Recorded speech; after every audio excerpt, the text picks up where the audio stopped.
Praise the Lord. தேவனுக்கு மகிமை உண்டாவதாக. ஆண்டவரும் இரட்சகருமாயிருக்கிற இயேசு கிறிஸ்துவின் நாமத்தினாலே உங்கள் யாவரையும் இந்த கால வேளையில் வாழ்த்துகிறேன். இந்த நாளுக்கான தேவனுடைய வார்த்தை சங்கீதம் 37வது அதிகாரம் 40வது வசனம். கர்த்தர் அவர்களுக்கு உதவி செய்து அவர்களை விடுவிப்பார். அவர்கள் அவரை நம்பி இருக்கிறபடியால் அவர்களை துன்மார்க்கனுடைய கைக்கு தப்புவித்து ரட்சிப்பார்.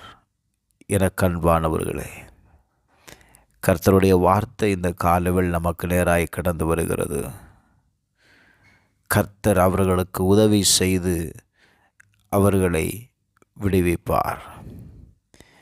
வேதத்தை கவனித்து பார்ப்பீர்களே ஆனால் 1 நாளாகமம் 5வது அதிகாரம் 20வது வசனத்தை வாசிக்கும்போது,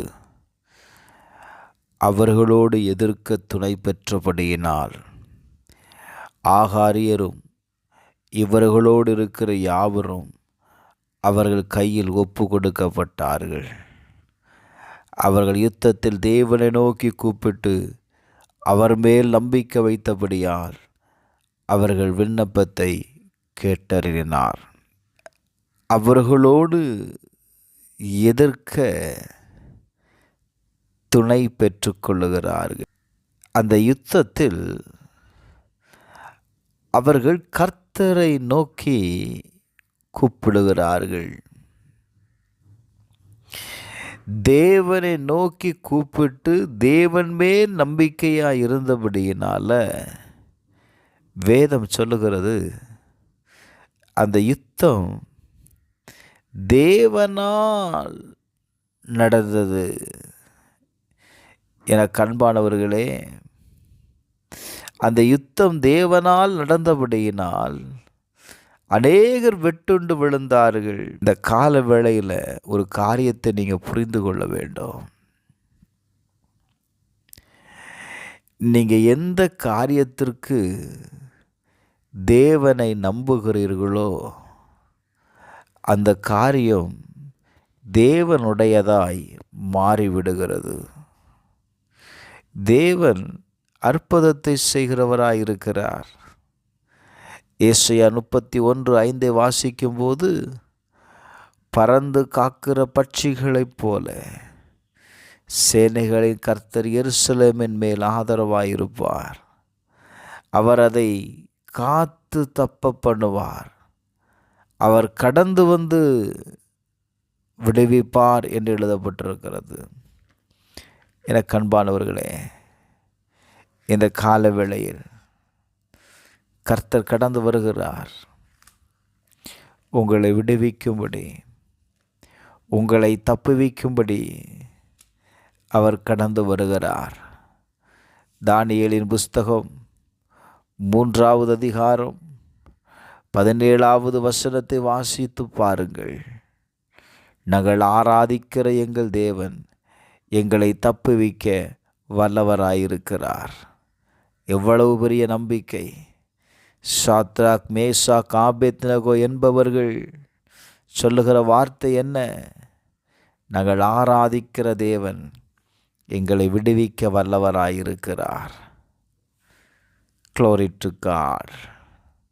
அவர்களை சாதாரணமாய் சூடாக்கினதை பார்க்கிலும் 7 மடங்கு அதிகமாய் சூளையை சூடாக்கினார்கள்.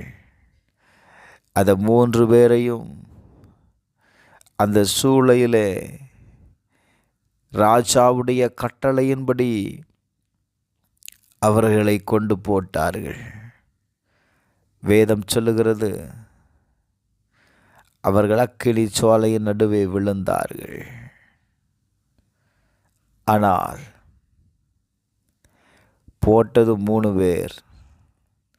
அங்கே பார்க்கும் பொழுது 4 பேராய் விடுதலையாய் அக்கினியின் நடுவிலே உலாவுகிறதை காண்கிறேன்.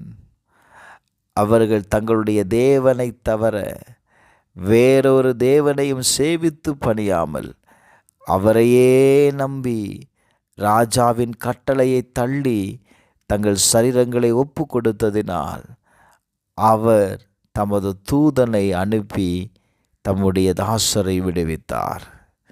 இந்த காலவேளையில் தேவனை ஆராதிக்கிற, தேவனை நம்பியிருக்கிற உங்கள் ஒவ்வொருவரையும் விடுவிக்க கர்த்தர் தம்முடைய தூதனை அனுப்புகிறார். செபிப்போமா?